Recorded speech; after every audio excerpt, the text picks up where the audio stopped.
Sandra Pike from Roll Page Atlantic, and you know I always like to talk about the market and what's happening. And today I decided to reach out to Dawna, and we never really talked about real estate when we talked a couple of months ago. But before we do that, introduce yourself. What office that you're at, and how long you've been in the business. Yeah, so thank you for having me, Sandra. I've been in the business, actually, this is my anniversary I've been in since November of 2008. So I guess that's, Oh, wow. yeah, going on my 15th year with Remax Nova. Thanks. Remax Nova the whole time. So I like to stay put, I guess. Yeah, well, great office, and definitely a great brand. Well, congratulations. I always wondered how long you've been in, because I joined in 2010.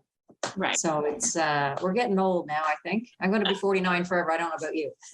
Me too. I'm actually, I have a milestone birthday next year, so I'm staying Oh, too. I don't know. For me in my 50s, I had COVID, no parties, turning 50, 51, there was COVID, and 52, God love her, we had Fiona. So I haven't got a chance to celebrate it all being in my 50s, but it is what it is. I'll get out one time. Exactly. So, let's just talk about what you've been seeing in the market. There's been a lot of changes, and I would say from the summer till now, what has been the biggest thing that you've seen? Well, I think that, probably mid-June, people were starting to think about summer vacation, the interest rate changes and stuff, and the market kind of put the brakes on, in my opinion. So yeah, it's really slow. So you do a lot of listings. Are you still receiving competitive offers on your listing, or how has it been? No, I don't. When we were going through our busy time, we'd say offers due Thursday at 1:00. I'm not doing that anymore. I'm just putting it up and hoping for the best.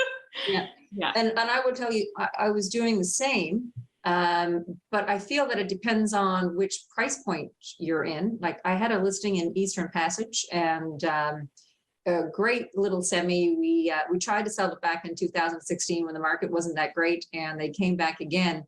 And I had 6 offers on that property, and I was surprised. And when they started coming in, I had to make a shift right away for the seller and to put a hold on the offers. So, but am I seeing that on my other listings? No. It's just price point dependent in area, I believe. So as a listing agent, are you getting, do you see where the buyers are coming from? Are you still getting, out of town buyers or local buyers? What are you seeing? It's mostly local buyers, but my last one that I got accepted was out of country. So we are still seeing people coming from other places, but mostly it is local buyers. Now, I know you don't work with many buyers, but the buyers who you would be working with now, would they be local, or where would they be from? Yeah, the buyers that I have on my list now are all local. We were lucky enough to have enough buyers coming from out of town, which probably did drive our price up, but most of my people right now are local buyers. Yeah. And, and would it be fair to say that, are they taking their time purchasing now, or what would be their mindset? Yes, definitely. I had a message from a client today wanting to see a house. She goes, "Can we see it on Monday?" And I'm thinking, okay, you probably can see it on Monday, even though it is, 4 or 5 days away. We're still able to see it, and that's when we're booking it. So, yeah, it's so weird to be, booking out in advance, because it's been a long time since we did that. But are any of your buyers saying, what, we're just going to hold off right now. We're going to see if the prices are coming down? Oh, a lot of people are thinking that way. I'm just encouraging them to keep going, because as we know, the interest rates are going up again, probably at the end of this month. So, you might save a couple dollars by waiting, possibly. I don't think so, but that's, the mindset to everybody. But I think that the interest rates are going up, so your monthly payment's going up as well. So I just encourage. Most people end up buying when the market is busy. They think they need to buy, but what really they should be buying, it's the same as the stock market. You buy when it's low, sell when it's high, and people always are thinking, okay, it is busy, let's buy a house. No, now's the time to buy, not waiting. So Yeah. So you were back around when the Halifax ships start here. Uh, my opinion is that I see a very similar scenario when we had the, the big market frenzy, even though it was only for a few months. yeah, And we did have a market frenzy for 2 years. And then the market just the bottom fell out of it. It just went really quiet. Don't you find that it's very similar? yes, definitely. Very similar. And do you remember selling houses back in around 2013 to 2015? I know a lot of people would have paid market value in 2011, 2012, and it was difficult for people to get, like 2 to 6% higher when they sold. Did you see any of that back then? Uh, you mean, was it selling over asking price back? No, so I would have had people, let's say, for example, they would have bought, let's say 20,000 over asking, or they would have purchased at asking. And then when they went to sell, up to the next 3 years after, the rest of the market wasn't after catching up to their price, because typically houses were selling at 97% of asking. Right. And so I believe that's going to happen now. Just my thought. Again, if you look at some homes that would have sold, $200,000 or $300,000 over asking in Sackville, yeah, how is the other house on the street going to catch up to what do you call a baby split at 500,000? How Yeah. is someone? Yeah, so I see that that's going to happen, I believe, in some markets. What are your thoughts? Yeah, definitely. It's going to take a couple, 2 to 3, maybe even 5 years for the other houses on the street to catch up to that price. Like you mentioned, the baby split in Sackville that sold for 500, when it really should have, even at that time, sold for maybe 425. Yeah. So that one has a ways to catch up on. And even some that might have sold at the $1 million mark should have sold around 800,000. So yeah, definitely, there's a few years there to catch up. And even in, would you believe it? Harrietsfield was one of the best markets for sellers. Wow. And one of the slower markets in 2021, actually two of the slower markets were the West End and the South End. I mean, they all had those two markets have been lucrative, since the beginning of time. And I believe in Harrietsfield, the average was like 600 and change during the pandemic. So, I haven't done any sales out there lately, but, can like a regular bungalow or a split entry in Harrietsfield now hold that, to 600,000? Yeah, well, I think Harrodsfield, people wanted to be a little bit outside the city, but I think now people are like, I don't want to mow the grass anymore. So they're going to be coming back down into the peninsula now, when they wanted to be outside the city before. Yeah, that's going, you talk about that. I think that's going to be interesting times as well. I know when some of the experiences that I had, and see if you had something similar, was when people were buying in a frenzy back in 2012, they weren't really getting a lot of advice from their agents. No. And when you went to sell, it was a little bit more difficult in a, in a slower market. I think, have you listed any homes since people would have purchased in 2020 or 2021? Yes, and those people that bought, in the middle of the pandemic are now selling again. I have one in Bedford, and yes, the market did jump up 100,000 since they purchased it. But now we listed in the summertime, and the price has to come back down to close to where they might have purchased it at a year ago or whatever, even though some houses sold for over 100 more than were listed. We're pulling that back. Wow. Now, do you think the prices will continue to drop, or is the market just got to catch up with the rest? So, okay, let me rephrase that. Is the price only dropping for those who purchased during the pandemic? Or is it like, we're talking about the rest of the market catching up to that person who purchased in the pandemic? So the first question is, do you think that the prices are dropping in Halifax, or is it only the houses that were purchased during the pandemic dropping in price? No, I think they all are. I think some sellers that might have been in their house for 10 plus years can afford to sell it at a reasonable or where we think the market value is. So those people that purchased need to maybe, or their thought process is they need to get the money back what they put into it. So those homes are going to end up selling for less than maybe what they purchased it for in the last 2 years. So I think that's cool. And I think that's because, someone that's been in their home long term, any profit they get now is going to be huge still. Yeah. So I think that those people that have been in their home for a long time are still getting a good dollar for their home, and they're going to drive the prices down a little bit.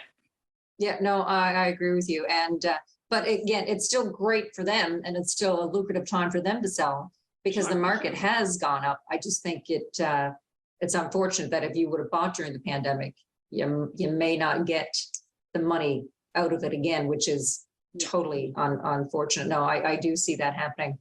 Do you think, so we have the spring market, that, and I know we're only fall, but really the spring market is just around the corner. And fingers crossed that we're going to have some military moves like we typically do every year. Do you think, given the fact that, we only had, 400 homes, single family homes, that sold in September, do you think that we'll get back into competitive offers again? I think the spring market, as you mentioned, is always the busiest time. So I think we'll see multiple offers coming up again in the springtime. Yeah, that's my thought as well. Yeah. So I think if you are a local buyer, I would say between now and maybe February would be the optimal time to buy if you were hesitant about getting in competitive offers. And, I was talking to an agent the other day about his listing, and he said, we had a bunch of showings, but, people wanted to write offers, but they didn't want to compete. We're coming off of, and are you hearing that over in your office? Yes, for sure. I had one listing. It did end up selling slightly above asking price, but we had, 5 showings and they're all positive feedback. And they're like, we're just going to wait and see what happens with your offer before we do anything about it. So.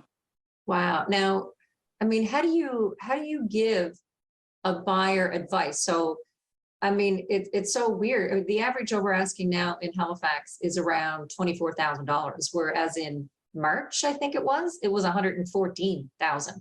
So we went from 114,000 down to 24,000. Like, what do how do you guide a buyer now, if they did get into competitive offers, are they just writing at asking, or, should they go over? Like, what would you be saying to your buyer now? It depends on how it's priced. Like, I'm seeing some homes that might be listed. One I'm seeing this weekend listed for $300,000. So there's been plenty of homes in that neighborhood with this style home that have sold over 4. So that one, maybe it's priced a little low. So you really do have to do your work and your homework before agents could list something, and it would just sell for what it should have sold for, or maybe even above that. And now, so you really have to, as an agent, you have to do your homework. You have to do a market analysis and not just go by what the listing agent priced it at, because some are listing high, some are listing low. So it just have you seen anybody list? I mean, I know during the pandemic, people were listing like really low in order to solicit or elicit a competitive market or competitive offers for their clients. Are you seeing that now? Like, people, like agents are just listing really low, hoping to get the competitive offers? I'm seeing that in this particular home because they're holding offers and looking at them on Saturday. So I'm like, okay, I haven't seen that. And it's a bit of a risk. Like, when you're telling your sellers to list low, what happens if they don't get any offers at that price? Yeah. You just told them to list 50,000 below market value. So we seen over the summer, and when the market started to slow down, where there was lots of properties that had price increases because they didn't get the offer that they wanted. So yeah, no, it's that's one thing I didn't do, was to take that strategy. It's especially as the market changed, I've been telling sellers now, I may not be able to get you what your neighbor sold for. And that could be just, a difference of 2 months in the market just because it changed. You talk about we had to pivot. The market just, it seems like a switch just came on overnight and boom, it just went. It wasn't there what we had, let's say, during the spring market, for example. Yeah, for sure. And I mean, pre-pandemic, if we erase what COVID did to our market, the summer, fall is always generally slower anyways. And, we might have that month and a half, 2 months of the fall market that it's busy, and then it's going to die down again until the end of February. So. Yeah, that's my thought as well. But it's still a great time to buy, certainly less competitive offers, and a great time to sell if you didn't purchase within the pandemic, because you're still, doing extremely well. I remember back in the day, the attrition out of house was only 2% each year. That's all CMHC was looking at. And, with the bump that, that has gone on the past few years, I think that any seller would be excited to be able to profit on their home, that they still can, just not for what we did in 2021. And, you and I were talking about planning our business for next year. And, you look at 2021 and 2022, like you really can't forecast where we're going to be in 2023. Yeah. It'll be different. So if you had to give a seller some advice right now, what would you tell, your sellers? Oh, my sellers, we have to study what the market is. We have to be reasonable. And maybe sometimes what I'm doing is like, okay, we're erasing all of our sales that happened from January to the end of May. Let's move and let's look at what sold the year before that or whatever, and try to focus on, we put a little bit of weight on what happened in the spring, but we have to have a little bit different expectations than what happened then. Would you say that buyers are more particular now when they're going to look at a home as opposed, as they were during the pandemic? 100%. So anything that's on a busier street, maybe a corner lot, some things that are less desirable, those are the homes that are sitting a little bit longer. One that really sold quickly for me, we painted, we did the staging, organizing, we spent more time before we listed, and then you're on the market less.